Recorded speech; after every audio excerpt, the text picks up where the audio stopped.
इसीलिए लड़कियां आप जनरली देखोगे तो लड़कों से लड़ाई करने में हार जाती है, खास मारा पीटी गाली गलौज में जीत ही नहीं सकती एकदम कंफर्म है।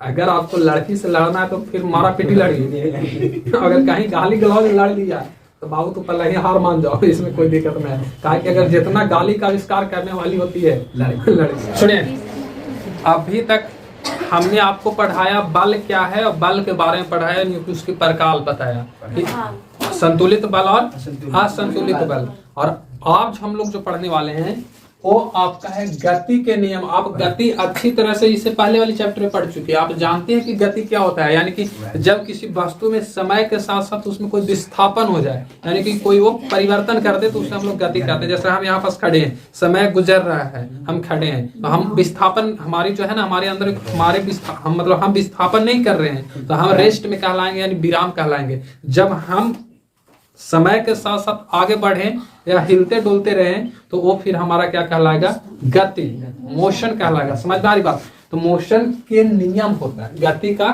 नियम होता है, जिसका 3 नियम था, याद रखिएगा।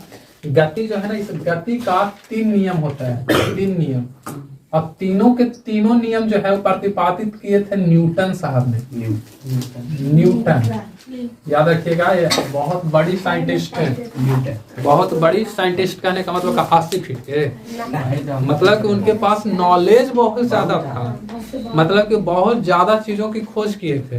इनका क्लास 11-12 में आप जाइएगा ना, तो इनका एक बुक आएगा कैलकुलस का, मोटा बुक आता है एकदम, जो इसका रचना करने वाला न्यूटन साहब ही थे। समझ में आ रही बात? उसका रचना करने वाला न्यूटन साहब थे। तो इसके अनुसार देखिए ना, गति का प्रथम नियम, याद रखिए, गति का जो प्रथम नियम है इसको हम लोग जड़त्व का नियम भी बोलते हैं।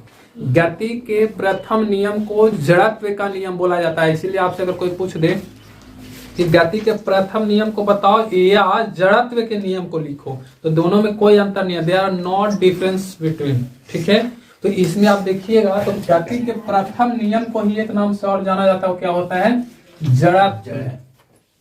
जड़त्व का नियम। अब हम जड़त्व का नियम पढ़ाएं या प्रथम नियम पढ़ाएं, दोनों तो है एक ही चीज। समझ रहे बात? दोनों आपका एक ही चीज है। तो देखिए, सबसे पहले आपको समझना होगा कि जड़त्व क्या है। ठीक है, तो दुनिया का प्रत्येक वस्तु, चाहे वो आपका सजीव हो या निर्जीव हो, दुनिया का प्रत्येक वस्तु जिस स्थिति में रहता है उसी स्थिति को बनाए हुई रखना चाहता है। अब इसका अर्थ नहीं समझ में आया? मतलब सीधा है कि अगर कोई वस्तु विराम में है, ठीक है, तो गति में जब आएगा तो गति का विरोध करेगा। वो चाहेगा कि हम विराम में हैं तो हमेशा विरामे में रहें। अगर चाहता है कि हम हमेशा विराम हैं तो विरामे में रहें, या गति में हैं तो गति में रहें। अगर कोई वस्तु गति में है, विराम में आएगा तो हमेशा विराम का विरोध करेगा। तो इसी चीज को हम लोग बोलते हैं जड़त्व।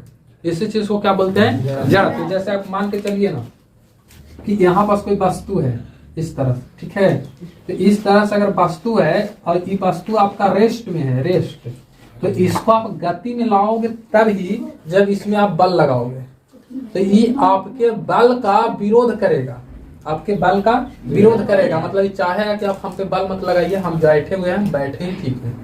तो इसी चीज को बोला जाता है जड़त्व। तो इसके अनुसार सोचिए तो कि वस्तु 2 ही कंडीशंस में रह सकता है, चाहे तो गति में रह सकता है, नहीं तो फिर विराम में रह सकता है। तो जब विराम में रहेगा तो उसको विराम जड़त्व, और जब गति में रहेगा तो उसे गति जड़त्व। तो यहाँ से आप देखिए तो जड़त्व आपका कितना हो गया, 2 तरह का। एक होता है आपका गति जड़त्व, गति जड़त्व, और एक होता है आपका विराम जड़त्व, विराम जड़त्व। अब इस दोनों को समझिए ठीक से, गति जड़त्व क्या होता है और विराम जड़त्व क्या होता है। गति जड़त्व हमेशा विरोध करेगा किसको, विराम को। मतलब कि अगर कोई वस्तु गतिशील है तो अपने आप को गति में ही बनाए रखना चाहती है। मतलब कि अगर इस गति जड़त्व की अगर बात करें तो इसके अनुसार क्या होता है कि कोई वस्तु हमेशा अपने गति को बनाए रखना चाहती है। रखना चाहती है, मतलब कि वो विराम का विरोध करेगा तब ना वो बनाएगा उसका गति। तो इसको हम लोग बोलते हैं गति जड़त्व। और जब इसी चीज अगर आप यहाँ देखोगे विराम में, तो विराम में क्या होता है कि कोई वस्तु हमेशा विराम को बनाए रखना चाहती है, अर्थात गति का विरोध करती है। यानी कि इसमें आप देखिएगा तो क्या हो जाएगा, कोई वस्तु हमेशा विराम में रहना चाहती है, जब रहना चाहती है तो इसे हम लोग क्या बोलेंगे, विराम जड़त्व। विराम जड़त्व। और जड़त्व डिपेंड करता है कि आपके पास मास कितनी है। मास द्रव्यमान, मास मैंने द्रव्यमान मतलब भारी, कितना भारी हो आप, जितना भारी रहेगा उसका जड़त्व उतना ही अधिक होगा। जितना कोई वस्तु अधिक हल्का रहेगा उसका जड़त्व उतना ही अधिक कम होगी। जैसे अगर मान के चलिए कि आप एक डे नाइट मैच लीजिए, डे नाइट बोलवा नहीं मतलब, तो उस गेंदा को लीजिए और एक आप गेंदा लीजिए उससे भारी वाला, ठीक है, और भारी वाला लीजिए और दोनों को देखिए, दोनों से आप किसी को मारिए तो जो हल्का वाला होता है उससे आपको कम चोट लगेगी, जबकि उसी साइज का आप भारी वाला गेंदा लीजिएगा तो उससे ज्यादा चोट लगेगा। तो आप हमेशा याद रखना कि जिस व्यक्ति से आप लड़ रहे हो पहले देख लेना कि कौन व्यक्ति आपसे कितना ताकतवर है। ताकतवर कहने का मतलब कि यहाँ पास आप वजन उसको देख लीजिए, ठीक है। इसीलिए लड़कियां आप जनरली देखोगे तो लड़कों से लड़ाई करने में हार जाती है, खास मारा पीटी गाली गलौज जीती नहीं एकदम कंफर्म है। अगर आपको लड़की से लड़ना है तो फिर मारा पीटी लड़िए। अगर कहीं गाली गलौज लड़ लिया तो बाबू तो पहले ही हार मान जाओ, इसमें कोई दिक्कत नहीं है। कहा कि अगर जितना गाली का आविष्कार करने वाली होती है लड़की के साथ एक और खासियत होती है, वो अगर लड़ गई तो गाली तोहरा तो देगा नहीं। तोहरा तो लड़ रहा है भले, लेकिन ईमाना कहीं और रहेगा, गाली ओकरे देंगे। अब देखिए तो यहाँ पास विराम में क्या होता है ना कि आप जितना ज्यादा वजन रखिए आपके लिए जड़त्व तो उतना अधिक होगी, ठीक है। इसीलिए देखते हो कभी बाइक और साइकिल वाला में टक्कर हो जाए तो बाइक और साइकिल में टक्कर होगा तो हमेशा ज्यादा नुकसान होता है साइकिल वाले को। इसलिए होता है क्योंकि साइकिल का जड़त्व बाइक के जड़त्व से कम होती है, और कम होता है तो उसको मारेगा तो गदा फेंका जाएगा, और बाइक वाला फेंकाई नहीं करेगा, इसलिए नहीं फेंकाएगा कि उसकी जड़त्व अधिक है तो हमेशा वहीं पास रह जाएगा। ट्रेन और ट्रक में टक्कर हो जाए, ट्रेन वाला के कुछ नहीं हो, जबकि बस वाला का चिथड़ा हो जाएगा। इसके पीछे कारण क्या होता है कि उसकी द्रव्यमान बहुत ज्यादा हो जाती है, इसकी द्रव्यमान कम होती है। तो द्रव्यमान हमेशा निर्भर करता है, मतलब जड़त्व हमेशा निर्भर करता है किसपे, जड़त्व पर। अब इसको एक एक करके समझते हैं कि गति जड़त्व क्या होती है। देखिए अगर कोई वस्तु गतिशील है, गतिशील चल रहा है, जैसे घूमती हुई पंखा, अगर पंखा घूम रही है तो जो पंखा में जो गति होगी तो उस गति को हम लोग बोलेंगे गति जड़त्व। अब देखिएगा कि उस पंखा को आप रोकने जाइएगा ना तो आपकी अंगुली काट देगा, क्योंकि हमेशा आप रोकने का प्रयास उसको कीजिएगा तो इसका अर्थ ये हुआ कि आप, अब देखिए कि वहां पास देखोगे ना तो होता क्या है कि आप पंखा रनिंग में है, आप उसको रोकने जाइएगा तो रोकने जाइए माने मतलब कि ये ना हुआ कि आप उसकी गति का विरोध कर रहे हो, तो आप उसके गति का विरोध करोगे तो वो तो क्या कहता है कि अगर गति जड़त्व है तो कोई वस्तु हमेशा अपनी गति को बनाए रखना चाहती है। तो गति में घूम रहा है तो चाहे हम घूमते रहे, आप गए हो उसको पूरा रोकने, हमारी बात रोकने गए हो तो रोकने गया तो अपना गति को बनाए रखने के चक्कर में क्या करेंगे, आपको हाथ को काट सकती है। अगर काट देगी तो बताओ कि वहां पर तुमको पता चल जाएगा कि गतिशील जड़त्व की परिभाषा क्या होती है। या इसका और बेस्ट एग्जांपल है, अगर अचानक जैसे मान के चलिए कि आप ट्रेन में चल रहे हो, अब तो जनरली लोग समझदार हो गया, लेकिन आजकल के बूढ़ी लोग खास करके, आप लोग नहीं कीजिएगा, हम समझ रहे पढ़े लिखे हैं, लेकिन जो बूढ़ी लोग होगी ना हल्का सा मतलब ओल्ड एज, उन लोग अगर बस में आप सफर कर रहे हैं या ट्रेन में, तो अब जनरली देखिए कि बस अगर गतिशील है तो उसमें अगर कोनो ब्रेक लगाएगा ड्राइवर, कोनो का हम लोग लगा देंगे, ड्राइवर ना लगाएगा ना तो हम लोग के लगाना रहे, चल दूर में पैदल मार रहे सड़ जाएगा। अब बताइए तो वहां पास बस में जब ड्राइवर ब्रेक लगाती है तो हम लोग आगे की ओर झुक जाते हैं कि नहीं, झुक जाते हैं। अगर आगे तो यहाँ पास है, तोरा आगे कौन बूढ़ा बड़ी है, यहाँ पास है, अब यहाँ पास अगर कौन थोड़ा सा एडवांस लेवल के है और तू ब्रेक मारा ड्राइवर, तो ये हकीकत है कि तू ही को नहीं एक में टकरेगा, ये भी आगे वाला टकर जाएगा। लेकिन ये समझदार नहीं होगा ना, तो ये नहीं समझेगा, इसलिए हम लोग का टक्कर ले श्लोक शुरू। इसको श्लोक शुरू कर देगा और बेचारा लड़का चुपचाप रहेगा। वो जान रहा है कि हम कहाँ टकरे हैं, जानबूझ के नहीं टकरा है। यहाँ पर देखिएगा तो इसकी अगर चर्चा कीजिएगा ना तो ये थोड़ा सा नहीं होता है लगैले उगैले, तो वो बड़ा खतरनाक होता है, समझ लो। वहां पर जैसे ही टकरेगा ना इसमें तो समझ जाए कि हमरा में जानबूझ के टकर ले।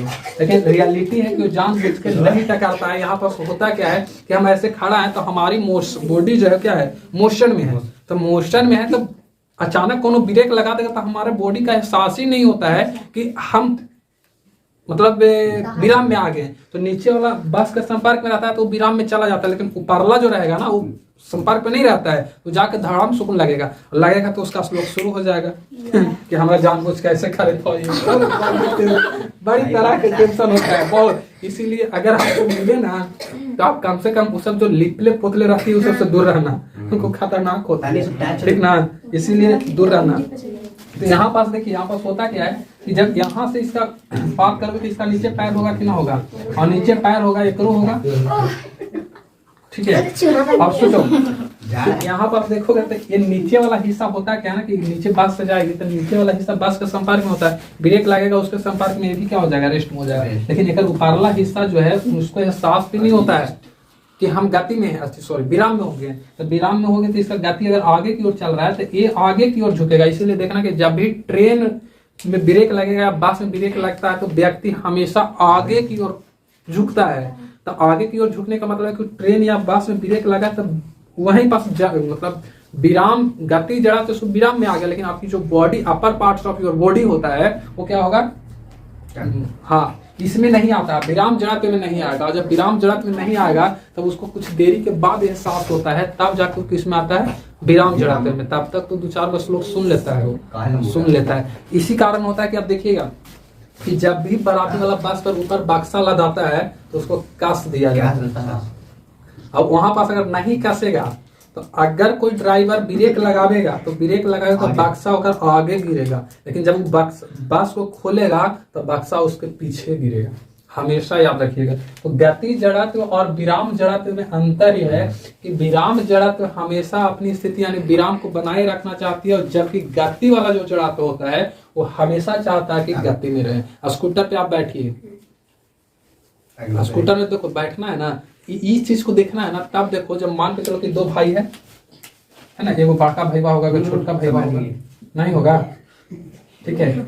और छोटका भाई बाइक चलावे नहीं आता है, बड़का चला लेता है अच्छा से, अगर शादी ब्याह हो गया एक पहुंचाने जा रही है यानी बाइक को देखना, इसका जो बाइक होगा एकदम सट भी नहीं करेगी, बड़ा भयंकर असली कार्सन होता है, नहीं सटेगा तो वैसे पीछे बैठा रही और बाइक खोलेगा ना तो आराम से नीचे गिर जाएगा, समझ लो। इसलिए सीख लो बाइक को, तो नहीं तो वहां पर दिक्कत हो जाएगा। तो हाँ बताइए तो कि अगर नहीं धैले रहेगा ना, देखिए वहां पर हकीकत है कि इसका जो बाइक होगा इसको ऐसे करके पकड़ेगा नहीं पकड़ेगा, और नहीं पकड़ेगा तो आराम से गिर जाएगा। लेकिन अगर तुम्हारा बाइक है वह आराम से ऐसे पकड़ के